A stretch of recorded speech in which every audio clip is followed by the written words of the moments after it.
Hello guys, welcome to my YouTube channel. तो आज हम बात करने जा रहे हैं जो कार के इंजन के बेसिक्स रहते हैं। मैं कार के जो इंटीरियर के बेसिक्स रहते हैं और एक्सटीरियर के बेसिक्स रहते हैं वो वीडियोस दोनों बना चुका हूं। अगर आपने अभी तक नहीं देखा है तो आप जाके देख लीजिए। तो आज हम बात करेंगे कि जो कार के इंजन होता है उसमें क्या क्या बेसिक चीज़ें रहती हैं जो आपको पता होनी चाहिए। अगर आप एक कार अभी नया नया आपने ड्राइव करना शुरू किया है, ड्राइविंग सीख रहे हैं आप, या अभी आप फर्स्ट कार ओन करने जा रहे हैं अपनी, तो उसके लिए आपको क्या क्या चीज़ें पता रहनी चाहिए जो इंपॉर्टेंट होती है इंजन के अंदर, वो सब मैं आज आपसे शेयर करूंगा इस वीडियो में। तो चलिए मैं आपको दिखा देता हूँ कि इंजन बे को आपको ओपन कैसे करना होता है, जो आगे का हुड होता है उसको कैसे खोलना रहता है।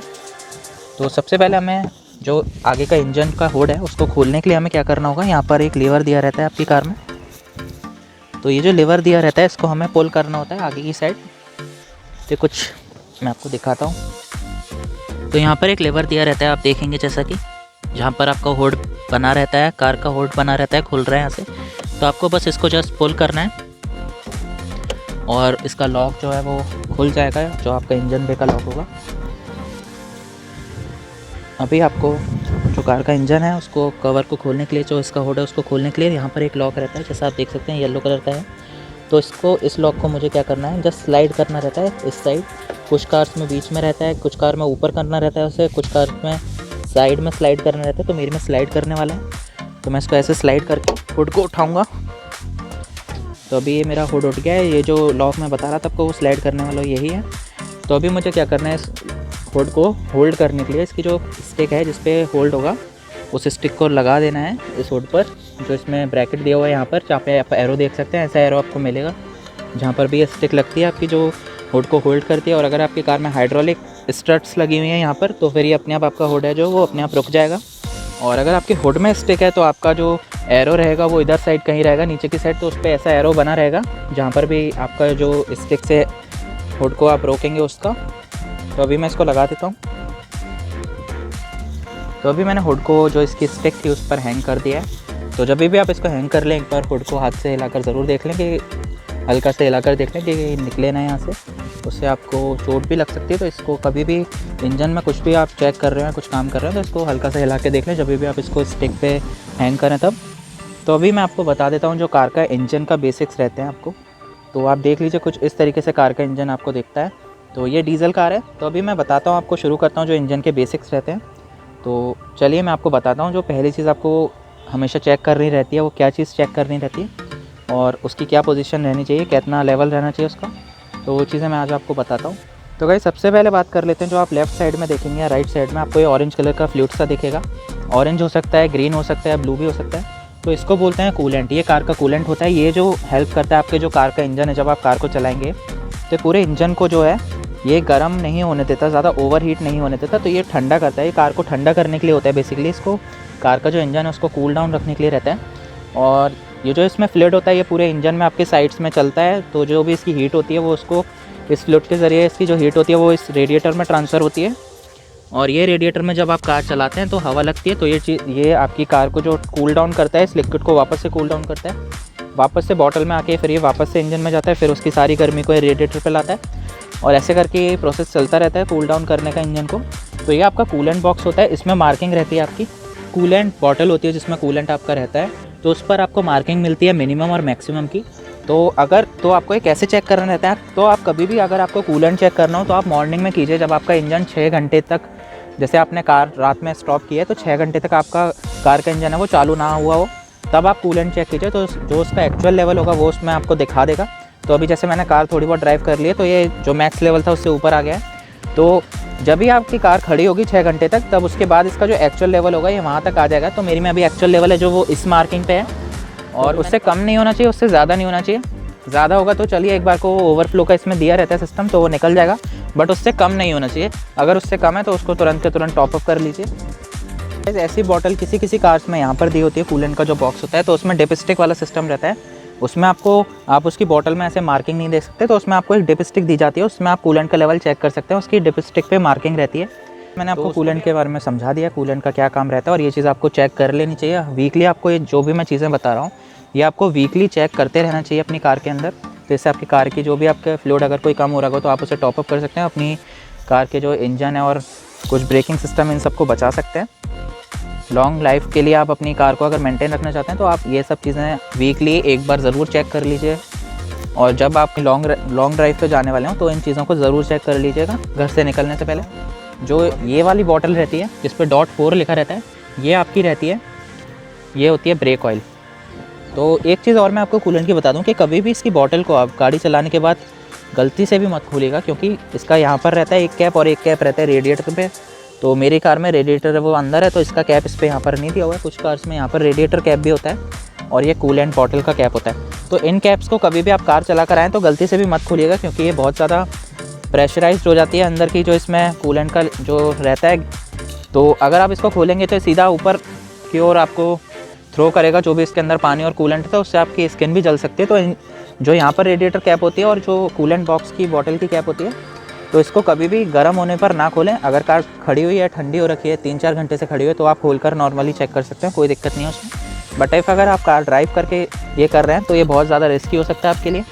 इस कार्स में आजकल जो ब्रेकिंग सिस्टम यूज़ होता है वो हाइड्रोलिक ब्रेकिंग सिस्टम रहता है। तो और मेरी जो डीजल गाड़ी है उसमें आपको मोस्टली डीजल कार्स में जो क्लच का ऑपरेशन रहता है वो भी हाइड्रोलिक के थ्रू रहता है।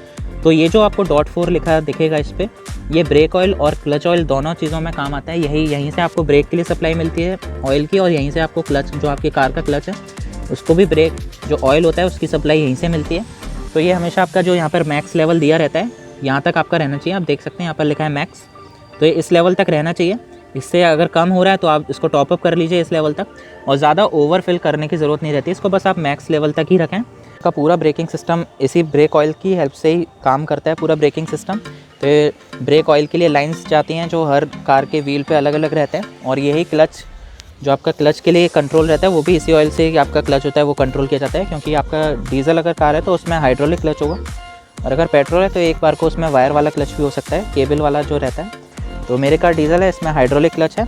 तो वो क्लच के लिए भी जो फ्लूइड यूज़ करता है तो वो यही ब्रेक फ्लूइड ही, इसी फ्लूइड से ही क्लच भी ऑपरेट होता है और ब्रेक्स भी ऑपरेट होता है। तो इसका लेवल चेक कर लीजिएगा, यहाँ पर मैक्स पे रहना चाहिए। इसको खोलने की ज़्यादा ज़रूरत नहीं रहती, आप यहीं से साइड से चेक कर सकते हैं। ये येलो कलर का रहता है। अभी आ जाते हैं इंजन ऑयल। तो गाइस, इंजन ऑयल आपको कैसे चेक करना चाहिए? तो आप कभी भी, जैसे मैंने आपको बताया, वीक में एक दिन अपनी कार के जो जितने भी फ्लूइड्स वगैरह रहते हैं, मतलब आप वीक में एक दिन अपना जो इंजन बे है उसको ज़रूर खोल के चेक कर लें एक बार। उसके फ्लूइड्स का लेवल हुआ, उसकी बैटरी हुई, उसकी जो भी यहाँ पर चीज़ें रहती हैं उन सबको एक बार ज़रूर उस पर निगाह मार लें वीक में एक दिन, या फिर कभी लॉन्ग ड्राइव पे जा रहे हो तो उससे जाने से पहले। तो इंजन ऑयल का लेवल चेक करने का रहता है। तो वो ये आपको यहाँ पे एक डिप स्टिक मिलेगी जिस पे ऑयल का साइन बन रहा होगा। तो आप देख सकते हैं इस पर ऑयल का साइन बना हुआ है। तो यहाँ से, तो ये तो फिलर कैप होती है, यहाँ से इंजन ऑयल फिल किया जाता है, इसको खोलने की ज़रूरत नहीं रहती है। बट अगर आपको इंजन ऑयल का लेवल चेक करना है तो आपको जस्ट ये डिप स्टिक दी रहती है, कुछ कार्स में यहाँ रहती है, कुछ में यहाँ रहती है।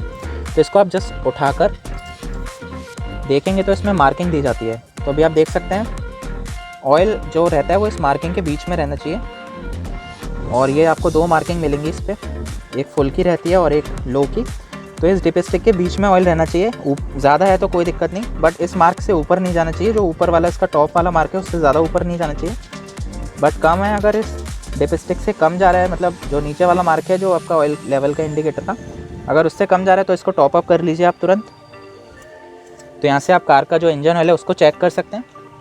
तो जो कार का इंजन ऑयल रहता है, आप इसको कभी भी चेक करें तो मॉर्निंग के वक्त ही चेक करें जब आपने कार स्टार्ट ना की हो। अगर आप स्टार्ट करके चेक करेंगे तो आपको लेवल थोड़ा कम मिलेगा। तो अगर आपको एक्चुअल लेवल चेक करना है तो आप जस्ट मॉर्निंग में अपना बोनेट खोलिए कार का और इसको जस्ट निकालिए। तो किसी टिश्यू पेपर की हेल्प से पोंछकर, अच्छे से साफ़ कपड़ा या टिश्यू पेपर की हेल्प से पोंछकर इस डिप स्टिक को वापस से जिसका होल है उसमें डालिए और इसको वापस से निकालिए। तो ये एक्चुअल जो लेवल होगा आपकी कार का इंजन ऑयल का वो आपको बता देगा। तो इसको कभी भी जब आप बंद करें तो याद रखें इसमें रबर की सील रहती है, तो इसको अच्छे से प्रेस कर दें ताकि यहाँ से कोई डस्ट वगैरह ना जाए इंजन के अंदर। तो इसको अच्छे से प्रेस कर दें और बंद कर दें इसको। कुछ कार्स में जिनमें हाइड्रोलिक पावर स्टीयरिंग रहती है तो इसमें एक ऐसी ऑयल की बॉटल और रहती है जो आपका हाइड्रोलिक स्टीयरिंग होता है, स्टीयरिंग व्हील उसको कंट्रोल करती है। तो उसकी बॉटल यहाँ पर रहती है या यहाँ मिल जाएगी आपको। तो वो हाइड्रोलिक जो रहता है, जो फ्लूइड रहता है वो स्टीयरिंग व्हील के लिए रहता है। तो मेरी कार में हाइड्रोलिक स्टीयरिंग नहीं है, मेरी कार में जो है वो इलेक्ट्रॉनिक स्टीयरिंग है। तो वो मोटर की हेल्प से जो मूव करता है, तो इसमें आपको हाइड्रोलिक वाला सिस्टम नहीं मिलेगा। तो जो बड़ी कार्स होती हैं जिनमें, जैसे बड़ी कार्स हो जाती, जिनमें इनोवा हो गई, जैसे बड़ी कार्स में फॉर्च्यूनर वगैरह हो गई, तो इनमें जो स्टीयरिंग दी जाती है वो हाइड्रोलिक रहती है। तो उसमें यहाँ पर एक आपको हाइड्रोलिक फ्लूइड की बॉटल मिलेगी, तो आप उसको उसमें भी लेवल मार्किंग रहती है मैक्स और मिनिमम, तो वहाँ से उसका लेवल भी चेक कर सकते हैं। तो अगर आपकी कार में इलेक्ट्रॉनिक पावर स्टीयरिंग है तो उसमें बॉटल नहीं होगी, अगर आपके में हाइड्रोलिक पावर स्टीयरिंग है तो उसमें आपको एक अलग से बॉटल रहेगी जो पावर स्टीयरिंग फ्लूइड के लिए रहती है। तो गाइस मैंने आपको बता दिया, ये जो चीज़ होती है आपका, जो यहाँ पर आपने देखा होगा एक बड़ा सा एक बॉक्स सा रहता है जिसका इंजन्स के कनेक्शन रहता है, और ये जो रहता है ये आपके कार का एयर फिल्टर होता है, यहीं से आपका जो इंजन होता है कार का वो सांस लेता है। तो ये चीज़ आपका हमेशा ध्यान रखें कि ये हमेशा लॉक्स वगैरह इसके लगे रहने चाहिए, इसको ज़्यादा छेड़खानी ना करें। इसको मैं बता दूंगा कैसे साफ़ करना रहता है आपका, बट अभी आप इतना ही समझ लीजिए कि इसको कभी भी जब भी आप बोनट खोलें तो एक बार ऐसे हल्का सा हिलाकर देख लीजिए कि लॉक इसके अच्छे से लगे हुए हैं नहीं। तो ये एयर फिल्टर रहता है, तो यहीं से इंजन आपका है जो वो पूरा सांस लेता है, पूरी एयर इसके अंदर इसी से जाती है। तो आप कार का इंजन एक तरीके से पूरी कार का हर्ट रहता है, तो ये पूरा हर्ट रहता है और ये इसका लंग्स मान लीजिए आप। और जो ये रहता है ECU, ये ECU इसका रहता है पूरा ब्रेन। तो यहीं से इसको सारी कमांड्स मिलती हैं इंजन को कि कितना फ्यूल जाना है, कितनी एयर अंदर जानी है अभी इसके अंदर, कितना फ्यूल गया है। तो यही रेस्पॉन्स, जैसे आपने एक्सीलरेटर दिया तो इसको यही चीज़ बताएगी कि इंजन को कितना फ्यूल जाना है अभी अंदर और कितना एयर जाना है अंदर। तो यही सब चीज़ें डिसाइड करता है। इसको ECU बोलते हैं, कंप्यूटर रहता है कार का पूरा, इसको आप कार का ब्रेन भी कह सकते हैं। तो इंजन आपकी कार का हर्ट हो गया तो ये ECU रहता है, कार का ब्रेन रहता है। मैंने आपको बता दिया अभी मेन चीज़ें जो रहती हैं। तो ये ECU रहता है, इलेक्ट्रॉनिक कंट्रोल यूनिट भी बोलते हैं इसको, इसकी फुल फॉर्म होती है इलेक्ट्रॉनिक कंट्रोल यूनिट। तो यही सब चीज़ें कंट्रोल करती है, जो आपकी इंजन के अंदर जो चीज़ें रहती हैं उन सबको यही कंट्रोल करता है, ब्रेन रहता है कार का। और एक चीज़ हमेशा ध्यान रखें कि कभी भी आप कार के इंजन पे डायरेक्ट पानी ना डलवाएं। जैसे आप कभी वॉशिंग कराने जाते हैं तो कार के इंजन पे मैं आपको सजेस्ट करूँगा कभी पानी से ना धुलवाएं, वो बहुत ज़्यादा खतरनाक रहता है। अगर उसका पानी वगैरह आपके ECU में चला गया तो कार का जो ब्रेन रहता है उसको डैमेज कर सकता है पूरी तरह से, क्योंकि ये पूरा इलेक्ट्रॉनिक रहता है। तो मैं आपको सजेस्ट करूँगा कि कार के इंजन पे कभी भी आप डायरेक्ट पानी ना पड़वाएं, इसको ना पानी से साफ़ ना कराएं। उसकी जगह आप एयर ब्लोअर की हेल्प से इसको आसानी से साफ़ कर सकते हैं, या फिर ब्रश वगैरह लेकर आप आसानी से हाथ से इसको साफ़ कर लें। ये जो रहता है आपने देखा होगा इस पर कैप पे आपको ये कुछ विंडशील्ड टाइप बना रहता है और ऐसे करके फ्लूइड जा रहा होता है। तो ये जो आपका फ्लूइड, इसमें जो आपको फ्लूइड भरना होता है वो रहता है आपके वॉशर्स के लिए। जो आपकी नोजल्स देख रहे हैं आप, जब अगर आप अंदर से वाइपर कंट्रोल करेंगे तो जो पानी आता है उसके लिए आपका यही फ्लूइड जो होता है, यहाँ पे जो पानी भरते हैं आप वही पानी नोजल्स में से निकल के आपके विंडशील्ड पे आता है, जिससे वाइपर साफ़ करते हैं। तो इसमें कभी भी आप पानी भरें तो हमेशा याद रखें RO वाला वाटर रहे या डिस्टिल वाटर को आप भरें। तो उससे क्या होगा, अगर आप ऐसी जगह रहते हैं जहाँ पे हार्ड वाटर ज़्यादा है, जैसे मैं रहता हूँ आगरा में, तो यहाँ का जो वाटर की हार्डनेस है वो अराउंड 2400 है। जो TDS है यहाँ का जहाँ मैं रहता हूँ वो 2400 है। तो मैं डायरेक्ट इसमें टैप वाटर नहीं डालता, क्योंकि अगर मैं डायरेक्ट टैप वाटर डालूंगा तो वो धीरे धीरे जो इसकी लाइनिंग है उसको चोक करने लग जाएगा, उसमें जमने लग जाएगा नमक सा। तो इसके लिए मैं इसमें डायरेक्ट जो टैप वाटर है वो नहीं यूज़ करता, मैं RO का वाटर यूज़ करता हूँ, या फिर मैं जो डिस्टिल वाटर रहता है उसको यूज़ करता हूँ। तो उसको आप यूज़ कर सकते हैं। और जब भी आप इसमें टॉपअप करें तो 1 या 2 पाउच आप जो भी शैम्पू रहता है तो 1 या 2 पाउच शैम्पू का इसमें खोलकर ज़रूर डाल दें। तो इसमें शैम्पू का पाउच डालने से क्या होगा, जो आपके वाइपर्स हैं और जो आपका ग्लास है उसकी लाइफ बढ़ेगी, आपके जो ग्लास हैं उस पर स्क्रैचेस नहीं आएंगे। क्योंकि जब इसमें सोपी वाटर रहेगा तो अभी जब आप इस पर स्प्रे कंट्रोल करेंगे तो यहाँ से सोपी वाटर आएगा, तो उससे आपका ग्लास ज़्यादा अच्छे से साफ़ होगा, उस पर स्क्रैचेस नहीं आएंगे और वाइपर्स भी ईजिली उस पर वर्क करेंगे उस पर। और अगर आपके यहाँ नॉर्मल टैप वाटर जो है उसका TDS कम रहता है, 300 या 200 के आसपास रहता है, तो आप वो नॉर्मल टैप वाटर भी यूज़ कर सकते हैं। अब मैं आपको बता देता हूँ कि यहाँ पर जो रहता है, आपने देखा होगा यहाँ पर इस पर साइन बना रहता है कुछ इस तरीके का। ये जो रहता है ये फ्यूज़ बॉक्स रहता है, इसमें कार के जितने भी फ्यूज़ेस वगैरह रहते हैं वो सब इसी के अंदर रहते हैं। तो ये कार का फ्यूज़ बॉक्स रहता है। एक फ्यूज़ बॉक्स आपको कार के जो डैशबोर्ड है उसके राइट साइड में भी मिल जाएगा, जो इलेक्ट्रिकल्स का रहता है। ये सारे इंजन की सप्लाईज़ का फ्यूज़ बॉक्स रहता है। तो 2 फ्यूज़ बॉक्स रहते हैं कार में, एक यहाँ रहता है और एक ड्राइवर साइड, जो राइट वाली जो ड्राइवर साइड होता है स्टीयरिंग के राइट साइड नीचे की साइड रहता है। और इसी के साथ आपको मिल जाती है कार की बैटरी यहाँ पर। तो कार की बैटरी को आपको क्या चेक करना रहता है, तो कार की बैटरी पे आप जो ये पोर्ट्स रहते हैं इन पे हमेशा याद रखें कि जो पेट्रोलियम जेली आती है, जो वैसलीन आती है, उसको लगा कर रखें।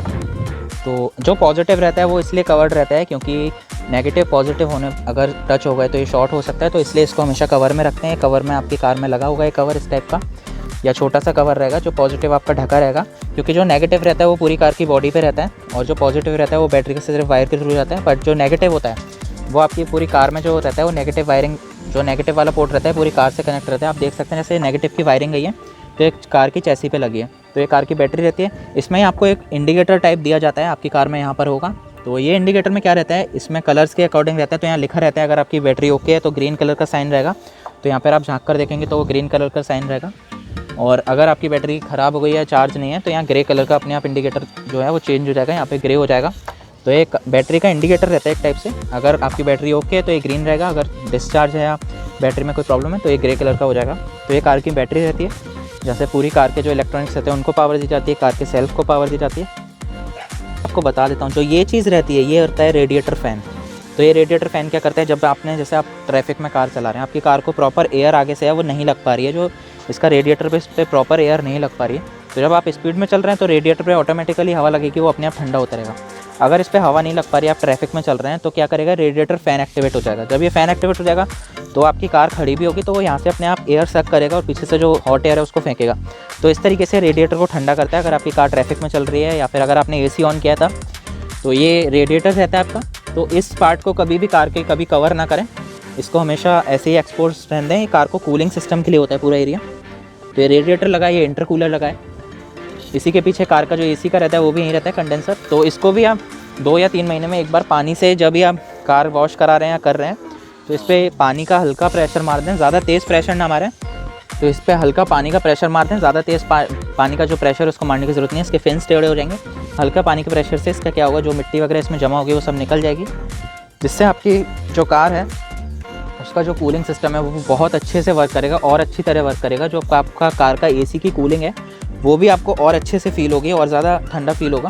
क्योंकि जब ये चोक हो जाते हैं मिट्टी से या गंदगी से, जब ये चोक होने लगते हैं, जब इस पर मिट्टी चढ़ती जाती तो ये चोक से होने लगते हैं, तो उसके बाद आपकी कार ज़्यादा हीट होने लगेगी, आपका एसी उतना अच्छा परफॉर्म नहीं करेगा। तो इसको जब भी 2 या 3 महीने में एक बार आप कभी कार वॉश कराते हैं, तब इस पर हल्के जो पानी का प्रेशर रहता है उसका हल्का प्रेशर आप इस पर रेडिएटर रहता है जो उस पर एक बार ऐसे सामने से आप हल्का सा लगवा लें तो उससे साफ़ हो जाता है पूरा जो इसकी फिन्स रहती हैं। ये कुछ बेसिक्स रहते हैं जो नए जो कार ले रहे हैं या कार के लिए अभी चीज़ें जो जान रहे हैं, नई नई कार लेने जा रहे हैं, या फिर आपको कार की ज़्यादा नॉलेज नहीं है, अगर आप ज़्यादा कुछ जानना चाहते हैं कार के बारे में तो आप इस वीडियो के ज़रिए जान सकते हैं। तो मैंने उस चीज़ के लिए जो बेसिक्स रहते हैं कार के, जो आप हर किसी को पता होनी चाहिए, वो चीज़ें मैंने आपके साथ शेयर कर दी हैं। और अगर आपको कुछ और भी चीज़ें पूछनी है तो आप कमेंट बॉक्स में जाकर पूछ सकते हैं। ये बेसिक मैंने जो भी सीरीज़ बनाई है बेसिक वाली, तो इसमें मैंने हर चीज़ कवर की है। एक्सटीरियर के जो बेसिक्स रहते हैं, इंटीरियर के जो बेसिक्स रहते हैं, जो इंजन के बेसिक्स रहते हैं, ताकि हर कार ओनर को पता रहे कि उसकी कार में क्या क्या चीज़ें कैसे कैसे काम करती हैं। थोड़ा बहुत तो उसको पता होना ज़रूरी रहता है हर ओनर को। तो अभी जो इसमें बेसिक्स रहता है आपके इंजन में, वो मैंने आपको सब अच्छे से समझा दिया है। अगर आपको मेरे वीडियो अच्छे लगते हैं तो आप उसको लाइक शेयर ज़रूर करिए, औरों तक पहुँचाइए, और अगर चैनल पर आप नए हैं तो उसको सब्सक्राइब कीजिए। तो आप जितना ज़्यादा मेरी वीडियोस को शेयर करेंगे तो उतना ही ज़्यादा मैं मोटिवेट होऊंगा और अच्छे अच्छे वीडियोस बनाने के लिए। जो छोटे छोटे टॉपिक्स होते हैं, कैसे आप अपनी कार को खुद से अपने घर पर ही मेंटेन रख सकते हैं, कैसे अपने पैसे बचा सकते हैं और टाइम बचा सकते हैं, जितना भी इंजन का बेसिक रहता है मैंने आपको बता दिया। तो एक चीज़ हमेशा ध्यान रखें, जब भी आप इंजन का जो हुड है उसको बंद करने चाहें तो एक बार उन सब चीज़ों को चेक कर लीजिए जो आपने छुई हैं, कि कहीं कुछ खुला तो नहीं रह गया आपको गलती से भी। तो उन सब चीज़ों को, इसकी जो कैप होती है वॉशर फ्लूइड की, इसको भी आप अच्छे से एक बार चेक कर लीजिए कि बंद है ना सब कुछ। तो तभी अपना इंजन भी है तो उसको बंद कीजिए, क्योंकि इसमें कुछ खुला नहीं रहना चाहिए। तो अभी मैंने चेक कर लिया, जो भी चीज़ें मैंने छुई थी उन सबको सब अच्छे से बंद है। तो अभी मैं जो उसका होल्ड है उसको बंद कर दूँगा। तो अभी जो इसका जो मैंने स्टिक इसको लगाया था होल्ड करने के लिए, मैं इसको निकाल कर इसकी जो प्लेस है वापस इस लॉक में बैठा दूँगा ताकि ये हिले ना। तो मैं अभी इसको निकाल कर,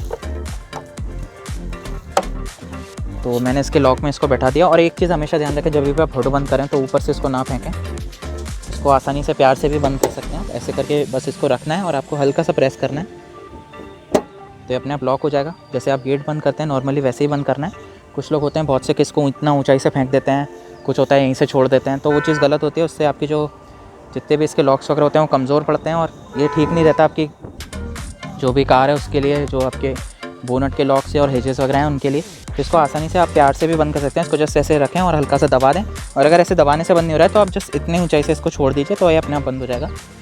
तो कुछ इस तरीके से आप अपने कार के जो इंजन के बेसिक्स रहते हैं वो आपको मैंने बता दिए।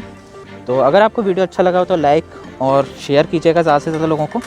और अगर आपको कोई सवाल है किसी भी चीज़ को लेकर, कार्स के बारे में कोई आप या टॉपिक मुझे बताना चाहते हैं कि मैं किसी अलग टॉपिक के ऊपर वीडियो बनाऊँ जो आपको नहीं पता है उसके बारे में आप जानना चाहते हैं और चीज़, तो आप मुझे कमेंट सेक्शन में बता सकते हैं। तो मैं उसके लिए आपके लिए एक अलग से वीडियो बना दूँगा पूरा।